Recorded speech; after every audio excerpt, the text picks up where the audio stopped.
Olá, muito boa noite. Começando o nosso CJC News Entrevista.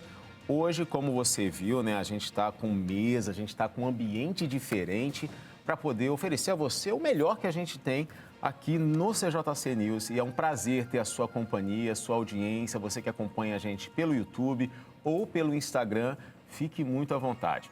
Hoje, a gente está fazendo um momento bem especial. Você sabe, estamos no mês de novembro e é comum vermos propagandas, feed de notícias, né, rolando pelo nosso Instagram sobre o Novembro Azul, um movimento que aborda a conscientização do homem cuidar da sua própria saúde.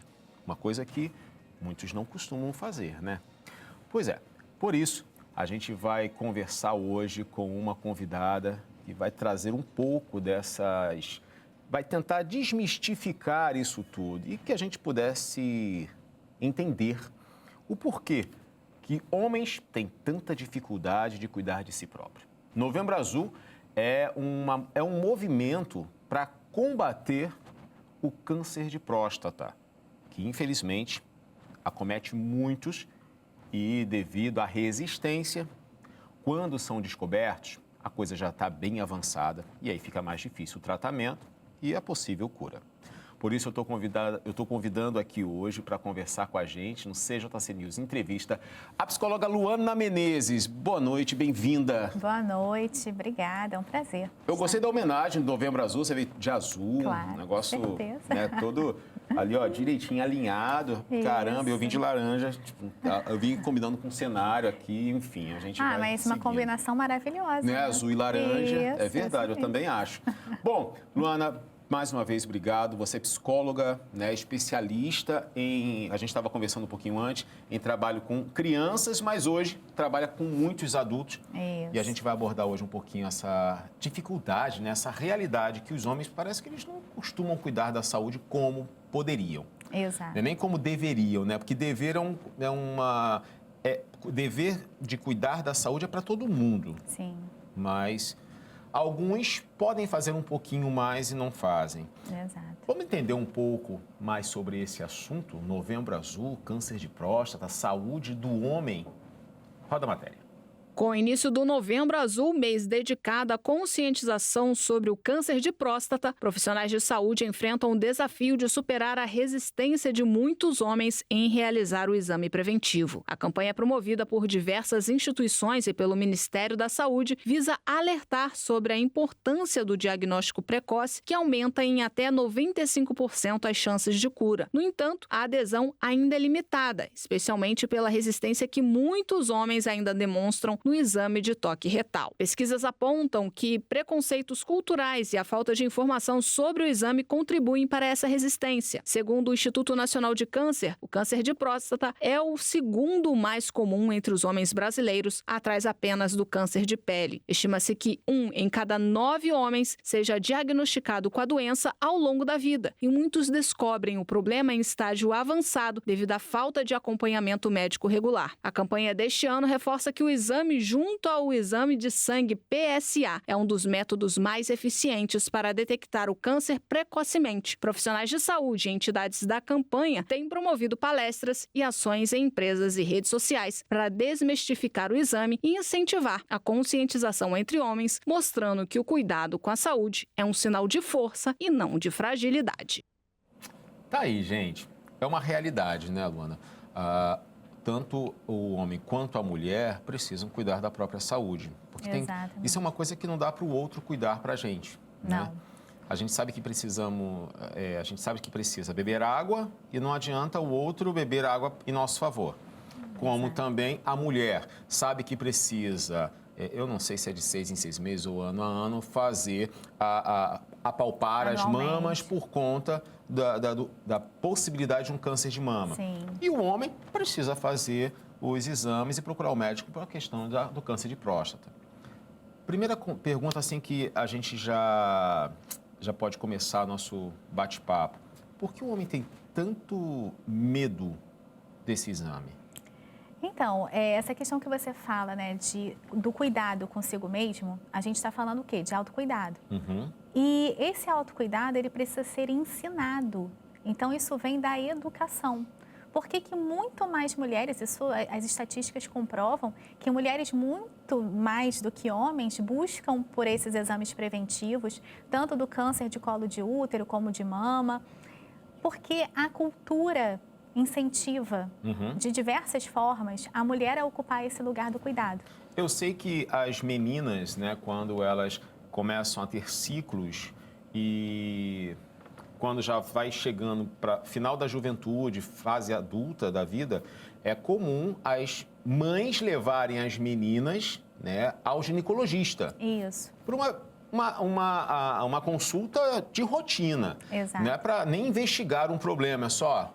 Agora, ela está nessa nova fase de ciclos menstruais e precisa ir ao médico.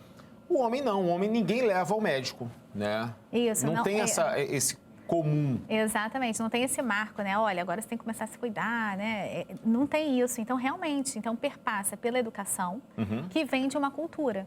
Então, por isso que é importante a gente ter conversas como essa, porque é importante a conscientização na parte das estatísticas, de falar sobre como é o exame. Porém, quando se tem uma campanha falando só disso, não está tratando o quê? O medo.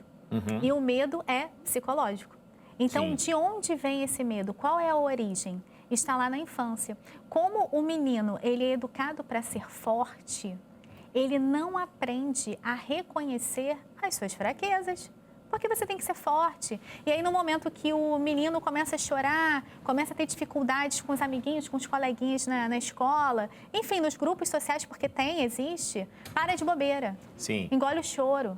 Você é menino. Você acredita que essa herança seja por conta da nossa colonização patriarcal? Assim, aqui o homem tem que ser desse jeito. Com né? certeza. O homem que chorar, ele não é visto como homem. Não tem masculinidade, é fraco, todo mundo vai zombar de você, todo mundo vai ficar rindo de você, ninguém vai te respeitar.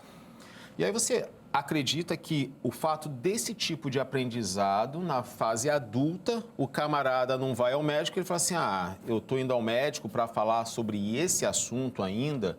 A gente viu na reportagem que o exame de próstata é inicialmente utilizado no exame de sangue, né?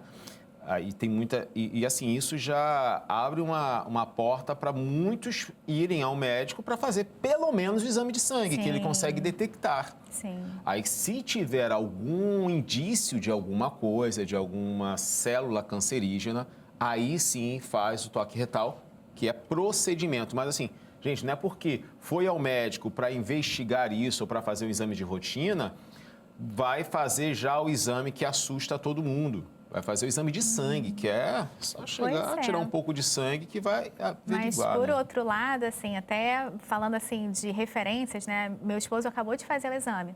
Já o médico dele recomendou que, independentemente de exame de sangue, a partir dos 45 anos já é preciso fazer anualmente esse exame.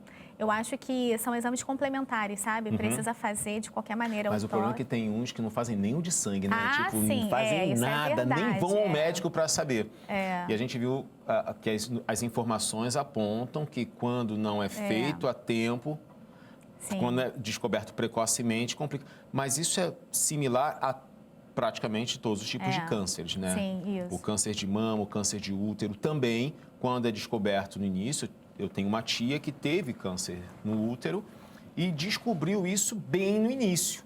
Precisou fazer todos os procedimentos, né, de químio e tudo mais, porém teve um sucesso no resultado porque descobriu precocemente. Isso. Agora, quando deixa a coisa, né, tem gente, Luana, que fala assim, eu não vou ao médico porque enquanto eu não souber, eu não sofro. Por que esse medo? Então, a dificuldade de lidar com o quê? Com a fragilidade. Essa é a vulnerabilidade, né? Eu não sofro, então eu não quero entrar em contato com a dor. E daí vem essa questão toda da infância. Se eu puder evitar a dor, eu vou evitar. Exato. E aí eu me mantenho no ego, né, que se construiu de que eu sou forte, eu aguento. Mas, na verdade, ser forte é lidar com a sua vulnerabilidade.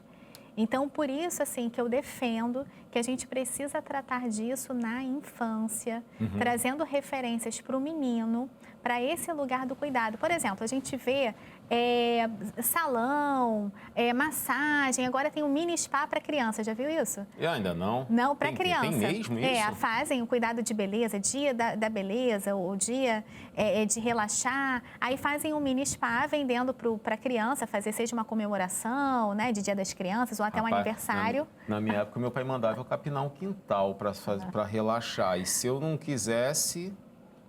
Eu relaxava de outra forma. Olha só, tá vendo?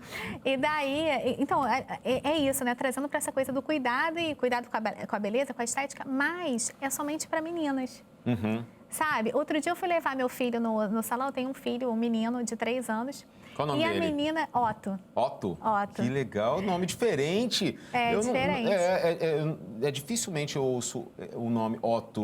Bonito, um nome parabéns. É diferente, E daí eu levei ele no salão, né? E foi uma das primeiras vezes que ele cortou o cabelinho, bebê menorzinho, né? Bebê. E a menina saiu com o cabelo tão cheiroso. Aí o que eu imaginei? Ai, meu filho também vai sair com o cabelo super cheiroso. Não. Joga lá a água, corta o cabelo, não tem um cheirinho. Tem um perfume. Tem um perfuminho. Por quê? Aí eu me questionei, sabe? Fiquei assim, por que o menino não pode ficar cheiroso? Então, são questões mínimas. Mas depois, quando o camarada dia a dia. cresce e não está cheiroso, vai para o trabalho, né, com aquele cheiro de suor, entra no BRT aqui no Rio de Janeiro, suado, né, sujo, reclamam. Exatamente. Então, tudo isso perpassa pela educação. Por exemplo, eu sempre passo perfume no meu filho antes de sair. Uhum. Aí ele, mamãe, vou fazer isso, vou fazer aquilo, tá? Passar perfume, botar o tênis. Eu falei isso. E eu achei tão interessante ele falar isso, passar perfume. Quer dizer, ele poderia não falar, mas sim, ele falou verdade. por quê? Porque ele já detectou que o ritual para ele sair para ver o Papai Noel, que a gente ia ver o Papai Noel, perpassa por colocar o tênis, se vestir, colocar o perfume. Faz parte da rotina. Faz parte da rotina, exatamente. Então, cuidar da saúde faz parte da rotina. Uhum. E cuidar da beleza, cuidar do visual, faz parte da rotina de meninas, de meninos, de mulheres, de homens. Então, para eles então tudo é pelo aprendizado, né? Você vê, eu dei o exemplo do meu filho falando que ele aprendeu sobre sair de casa, passar perfume. Sim, verdade. Então, cuidar da saúde perpassa da gente incentivar os meninos a cuidarem, né? Os meus, eles passam perfume. Geralmente, o meu filho passa o meu. Ele tem o dele, mas ele passa o meu. Ou então, as mulheres gostam de mais tipos de perfumes do que os homens. Os homens são mais fiéis àquilo que eles gostam, né? Aquele dali, embora tenha algumas exceções, né? Tem homens que têm 3, 4 tipos de perfume, mas eu tenho um. Minha esposa tem alguns. Aí ele pega lá, abre, ele passa um dia, eu só ouço a voz dela. Você está usando meu perfume por quê? Porque aí acaba, se deixar, já era, vai tudo embora. Mas é um cuidado que a gente tem com a criança, até menino e menina, quando são bebês. Precisam estar cheirosinhos, né? Mas depois que cresce, é sempre uma pressão em cima da menina para cuidar mais disso e do homem não. E você acha que a questão do cuidado com a aparência seria um gatilho para quando chegasse na adolescência ou na fase adulta, ele procurasse o médico para cuidar da saúde? Também, tudo está em conjunto, sabe? Porque ele tem essa noção de que ele é importante, sabe? A minha imagem é importante. Eu vou ficar andando largado de qualquer jeito, sabe? Ter essa aparência de descuido. Então, tudo isso vai refletir lá na frente. Então, a gente precisa sempre incentivar através de brincadeiras. E daí não só a esse autocuidado, mas como o cuidado com os outros, né? A gente vê também, em casos de família, estatísticas que apontam que as mulheres também cuidam muito mais dos seus filhos, das crianças, dos seus pais quando envelhecem, dos idosos. Sim. Geralmente a mulher quem deixa o trabalho para poder cuidar dessas pessoas. Verdade. E como que fica a responsabilidade do homem em relação ao cuidado também com os outros, né? Então, é uma conversa que a gente sempre precisa ter com homens e mulheres para que a gente compreenda os problemas de cada um, né? Os problemas dos homens que geralmente sofrem de burnout e de transtorno de ansiedade por conta de excesso de trabalho. E das mulheres que sofrem um burnout, tem até um termo agora, burnout materno, por excesso de trabalho em relação aos filhos, à casa, sabe? E muitas vezes essa mulher também está trabalhando fora. A mulher, ela costuma acumular algumas tarefas extras, né? E o trabalho na empresa é de 8 horas por dia, 9 horas, mas em casa são mais 8 horas. Exatamente. Né? E tem essa dupla jornada. Exato. Já o homem é uma pequena parte que tem essa dupla jornada, né? São poucos que saem do trabalho e ajudam em casa.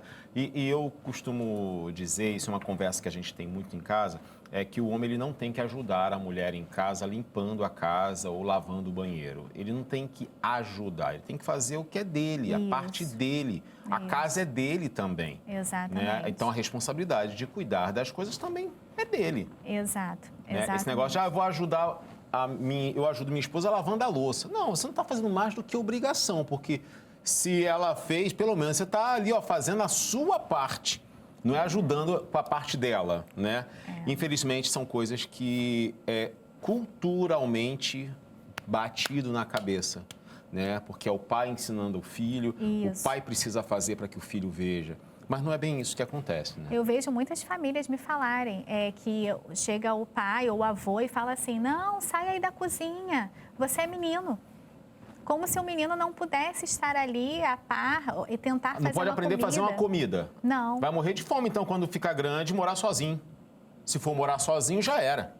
Aí vai fazer um intercâmbio, vai para outro país, vai comer o quê? Ele cresce achando que ele vai depender sempre de uma mulher. Olha como que isso é limitante, né? Isso é muito limitador para o desenvolvimento. Sim. Tanto do menino que vai se tornar esse homem que acha que tem que ser cuidado por uma outra mulher que não vai ser a mãe dele, como o que vai fazer com que ele pense e cobre da futura esposa o que a mãe dele faria. Ou fazia. Isso é muito comum ainda. Isso é comum nos dias de hoje. Eu acompanho famílias e vejo esse estresse de relacionamento da mulher que se vê tendo que cuidar dos filhos e cuidar do marido. O marido é só o filho mais velho. Sabe? Exato. Isso é muito comum. Por quê? Porque a mãe, os pais, por isso que essa conversa a gente precisa falar muito para mulheres também, para mães, né? Porque reproduzem uma cultura machista com os próprios filhos. Tem criações diferentes para meninos e meninas. O engraçado é que cria o homem para ser o manda-chuva, o cara que vai resolver os problemas, mas da mesma forma cria o homem para ser dependente de tudo. Exatamente. Não consegue fazer nada. Ele é preparado para cuidar do mundo, só não sabe cuidar dele. Cuidar dele, da casa, dos filhos. E daí esses homens, eles não sabem o que eles estão perdendo em não construir esse vínculo afetivo com os filhos, sabe? É verdade. Sim, de pegar o bebezinho recém-nascido no colo, olhar nos olhos dele, sabe? Sentir aquele calorzinho. Os camaradas acham que é só dar o dinheiro. Quando dá o dinheiro da pensão? Mas eu não vou entrar nesse assunto, não, porque senão eu acabo falando muito. A gente estava conversando, né, que é uma questão de educação. Sim. E a gente não tem como mudar as cabeças feitas, mas a gente tem uma geração Z ou uma geração alfa que dá para a gente ensinar isso, não? Então, a gente tem a questão da educação, né? Mas eu estava aqui pensando, assim, até eu mesma me vejo trabalhando demais. Então, mesmo eu sabendo da importância de fazer os exames, mesmo para mim sendo super fácil, tranquilo lidar com isso, muitas vezes eu retardo. Olha isso. Então, eu fiquei aqui refletindo enquanto você falava, o quanto também que a gente tem que saber manejar o estresse que a gente tem, ou o quanto que a gente se cobra por trabalhar. Eu tenho que trabalhar, tenho que fazer isso. Não, o exame pode ficar um pouco para depois. Eu faço nas férias. Só que aí, vamos supor que nas férias você esquece que tem aquele exame para fazer. Aí vai ficar guardado. Isso. Nem todo mundo gosta de ir ao médico. Tem gente que é fissurado por médico, né? Vai se deixar, vai toda semana. Na questão da psicologia, é normal ir toda semana por um tratamento, né? Mas tem gente que gosta, tem gente, e a grande maioria não gosta de ir ao médico. Eu conheci pessoas já que diziam o seguinte, não vou não, porque eu sempre quando eu vou descubro um monte de coisa. E aí eu falava, mas não é melhor descobrir e tratar do que não descobrir e depois morrer? Porque se não descobre, como é que vai conseguir combater? E essa é uma questão que a gente traz hoje aqui para o programa. A prevenção não é algo comum para o brasileiro, né? Não. O brasileiro é só o curativo, né? A coisa acontece, eu vou lá e vou resolver. Só na emergência. Isso. E isso é uma coisa que na psicologia você percebe que só te procuram, a grande maioria, quando não aguentam mais. Isso. Saúde mental já acabou, Isso. né? Ficou a 5 quilômetros lá atrás, aí a pessoa vai e procura a Luana. Exatamente. Dentista, né? Tratamento odontológico, é difícil ir quando não está sentindo dor. Verdade.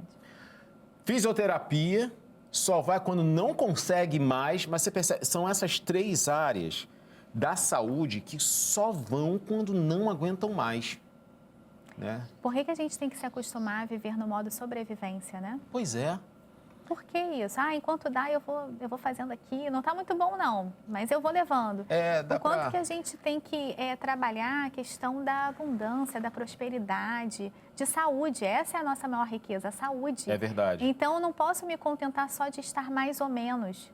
Dá para aguentar aqui mais um pouquinho, porque não está doendo muito. Não, mas se eu posso ficar sem dor alguma, se eu posso fazer o meu autoconhecimento, né, ter a minha psicoterapia para o meu progresso, para a minha alavancagem. E às vezes as pessoas não percebem que são capazes de progredir porque justamente não fazem essa terapia. Isso. Né? Não descobrem, não se conhecem. Acham que a vida é isso aí, vão empurrando com a barriga. Mas aí não dá. A gente tem algumas perguntas que vão rodar aqui no nosso telão justamente para perguntar a Luana sobre qual seria a melhor saída. Vamos para a primeira? Joga aqui para a gente, vamos ver. Quais são os principais fatores psicológicos que levam os homens a evitar o autocuidado e o acompanhamento médico? Na minha visão, Anderson, é a questão da repressão dos sentimentos e dos afetos que eles recebem desde a infância por influência da cultura do patriarcado.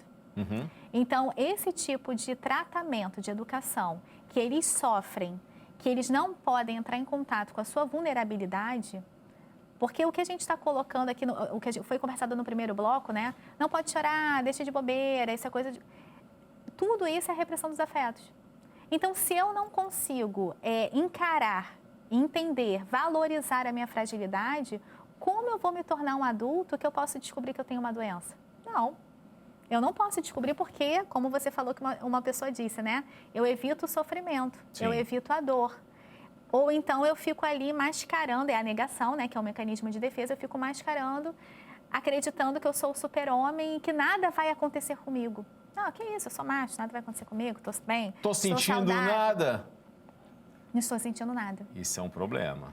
Então, eu vejo que essa educação que a gente tem hoje, que não trata das emoções, que não traz como natural a vulnerabilidade e fragilidade, que é uma condição humana, expor os sentimentos, falar dos sentimentos não é coisa de menininha, que é o que falava antigamente, né? Coisa de mariquinha, coisa de mulherzinha. Isso não é, isso é coisa de humano. Sim. Sentir é do humano. E, infelizmente, a nossa cultura violenta os homens em relação a isso. É interessante, você fala, é humano, mas a maioria dos homens se acham super-humanos vivendo uma sobrevida. Né? Se acha muito que não pode procurar um médico, não tem tempo para isso. Olha, fica tranquilo, você não tem tempo para procurar o médico, relaxa, 1 hora você vai ter que ter tempo para cuidar da doença. Isso. Né? Já tem uma frase, né, que roda, quem não ouve cuidado, ouve coitado. Né? Então, infelizmente, essa é uma realidade na vida de muitas pessoas. São milhares de homens que morrem anualmente por conta do câncer de próstata, por conta de piadinhas, brincadeiras, né? E isso acontece entre a rapaziada mesmo, brincam, zombam. Quem faz 40, 45, como você falou, 50 anos, já começam as brincadeiras. Só que quando o camarada é diagnosticado e não é diagnosticado precocemente, a coisa já está avançada, aqueles que brincaram com você, que impediram ou impediam você de se tratar, de fazer o exame, de ir procurar um médico, não estarão do seu lado no hospital.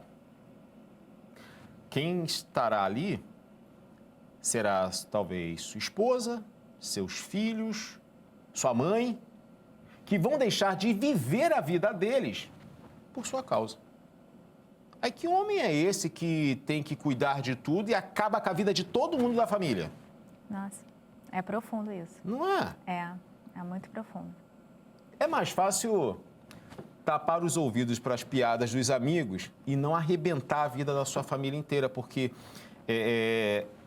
eu costumo dizer o seguinte, na minha família tem pessoas que...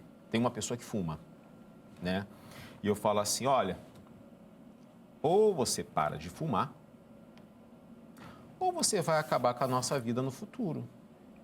Porque é a gente que vai ter que ficar indo para o hospital, vai ter que ficar levando para tratamento, vai ter que ficar vendendo coisas para conseguir pagar o tratamento.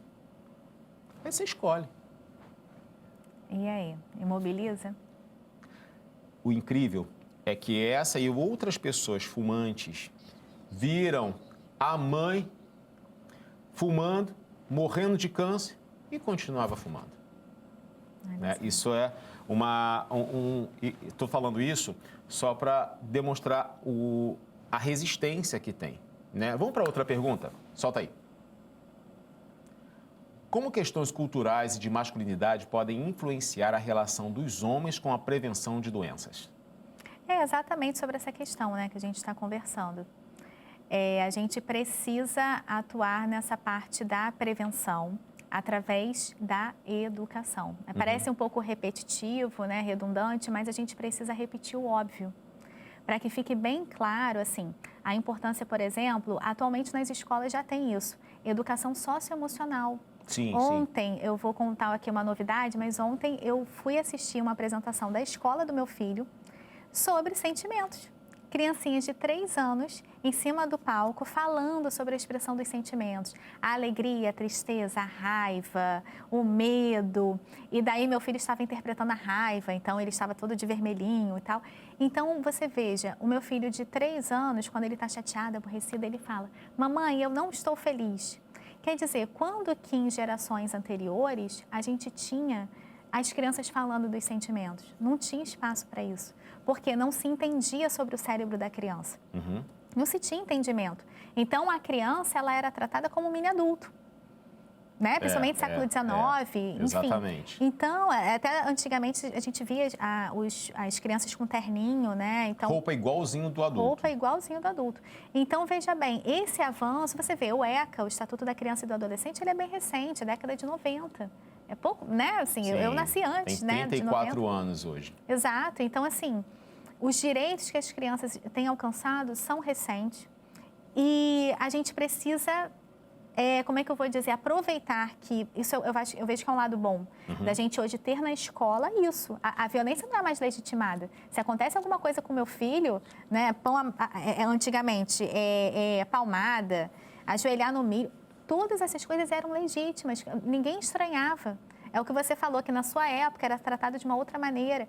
Então, hoje eu vejo tudo isso como um avanço no combate a todo esse preconceito que a gente vê hoje em dia e que vai facilitar, por exemplo, o meu filho, eu trouxe um exemplo, falando sobre isso, sobre o sentimento dele, ajuda ele já a colocar limite nos adultos, a falar o que ele gosta, o que ele não gosta. E isso vai ajudar ele também a reconhecer os próprios sentimentos e emoções, incentivando ele ao autoconhecimento, porque isso já é autoconhecimento. E autocontrole, né? Autocontrole.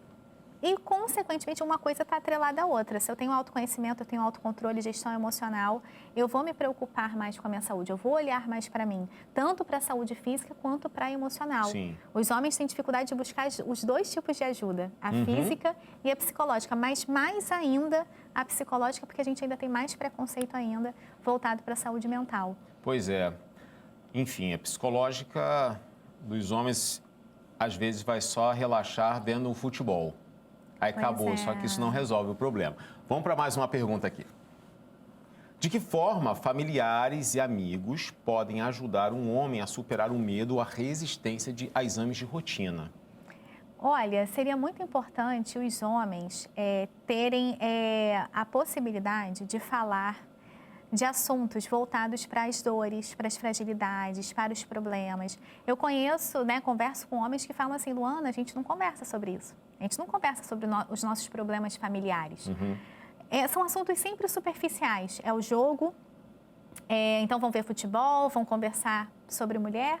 Geralmente não é a mulher com quem eles estão. Exatamente. Né? Sobre esses problemas. Perde um tempo falando da mulher dos outros e a dele mesmo está lá precisando de atenção. Exatamente. Então... Ou carro, exato. Né? Isso. Futebol, mulher ou carro.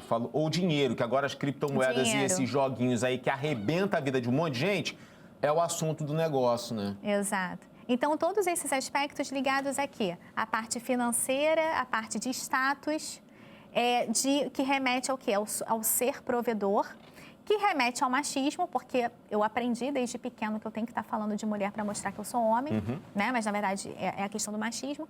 Então, a gente precisa reconfigurar. Você perguntou sobre a questão dessa geração. O que a gente pode passar para essa geração? Que homens nós queremos para essa futura geração? Que homens nós estamos construindo, formatando, formando para essas próximas gerações? É importante ressaltar que tanto o homem quanto a mulher que conseguem compreender os seus próprios sentimentos e emoções, falar sobre eles e lidar com eles, não os torna mais fracos. Pelo contrário, são mais fortes. Porque um homem que não sabe fazer a autorregulação de raiva pode arrebentar o carro em cima de outra pessoa. E aí vai passar o resto da vida, alguns anos, numa cadeia. Agora, sabendo controlar... Pode ser? Pois mas tem uma frase muito comum que sempre falaram, né? Não sei se você já ouviu. Olha, se acontecer alguma coisa contigo na rua, se você apanhar e tal, se você não revidar... Chega em casa, você apanha de novo. Não é? Não, nunca falaram isso pra mim, não, porque eu sempre fugi de briga. Sim. No país eu não servia, não. Então, mas muito bom você falar isso. O que significa? E daí eu não vou falar fugir, porque o fugir eles vão interpretar como o quê? As pessoas que... Fraqueza. Fraqueza, você não é homem o suficiente para chegar lá e revidar. Como é que você deixa isso acontecer? Você não foge, você se ama. Você se respeita, você se valoriza. Você se conhece tão bem que você não precisa disso para mostrar nada para ninguém, nem para você mesmo. Então, quando você deixa uma possibilidade de briga, é o que você falou, e daí pode acontecer alguma coisa muito grave e que muitas vezes vai gerar em morte. Sim. Você não sabe como que esse homem, o outro, que quer brigar, está. Então, isso não é covardia, isso não é fugir, isso é simplesmente se amar, se respeitar, se valorizar. Então, eu acho que a gente precisa ensinar isso para os nossos meninos, sabe? É uma outra concepção. Sim. Nada disso você vai apanhar, não. Aqui é a sua casa, você tem acolhimento. Viu uma situação... mas vamos supor, um adolescente, um rapaz jovem, como é que eu vou deixar olharem para minha namorada, aquela coisa? Porque tem muita briga em relação a isso, a mulher. Sim. Então, essa coisa da possessividade, é minha mulher. Então, se um homem mexe, eu tenho que ir lá e brigar. Então, assim... Como se ela fosse propriedade dele e não dizendo que esposa é propriedade do marido, mas naquele caso ela ainda é uma namorada. Ainda tem isso, e se acaba assim o namoro... Sim, independente. E mesmo se fosse casada, a mulher não é propriedade do marido, né? Ela não é uma posse, para ele. Mas se o camarada olhar, sabe o que você faz? Faz igual a mim, eu entro na frente. Se olhar para minha esposa e eu te observar, eu fico entre o camarada e minha esposa, vai ter que olhar para mim. Como não vai olhar para mim, vai virar o olho... Salvei minha esposa de olhares, mas... Arrumar briga por conta disso não compensa. Exatamente, é a questão da provocação. Vamos para a última pergunta. Roda aí. Cadê? Que mensagens você acha importante transmitir aos homens neste Novembro Azul sobre a importância do autocuidado? Já estão adultos, não tiveram essa educação de se autoconhecer e de se autoperceber ou se receber? Olha, eu diria o seguinte para vocês homens, maduros, adultos, que vocês criem consciência sobre que força, eu acho que é ressignificar a palavra força. Do que vocês aprenderam lá na infância. Que força é você ter coragem, de olhar de pertinho as suas fraquezas, as suas vulnerabilidades e cuidar delas, sabe? Cuidar de frente. E isso perpassa pelo cuidado de vocês emocionalmente, com os sentimentos de vocês, isso perpassa em olhar para a saúde física, de prevenir doenças. E com isso, vocês prevenindo doenças, vocês vão ter longevidade e qualidade de vida. Tá aí. Só mostrar aqui, ó, esse é o seu primeiro livro? É o meu primeiro livro, Eu Só Quero mesmo? Brincar. Olha aqui, Eu Só Quero Brincar é um livro que conta a história de um menino, exatamente que trata, né, aborda essa questão de se perceber, de autoconhecer, de falar das suas emoções, sentimentos, né, de forma bem clara. O livro é muito bonito, gente. Tá aqui, ó, bem bacana mesmo, super ilustrado aqui. O livro é da Luana Menezes, nossa convidada, e ilustrações de Renata Nogueira. Parabéns pelo livro. Obrigado pela sua presença aqui hoje. Obrigada, eu que agradeço. Foi muito Adorei. bom. Agora, diz para mim o seu Instagram. Quem quiser te seguir, conhecer um pouco mais do seu trabalho. Meu Instagram é Luana... Aqui para essa câmera aqui. Meu Instagram é Luana Menezes Psi. E tudo a junto? Minha empresa... Tudo junto. Tudo Tá. junto. Luana Menezes com Z e S no final, Psi. E Inspire Conexão, que é a minha empresa de educação socioemocional. Tá ótimo. Parabéns pelo trabalho, por essa Obrigada. carreira, toda essa caminhada. E parabéns pelo Otto. Obrigada. E parabéns você também.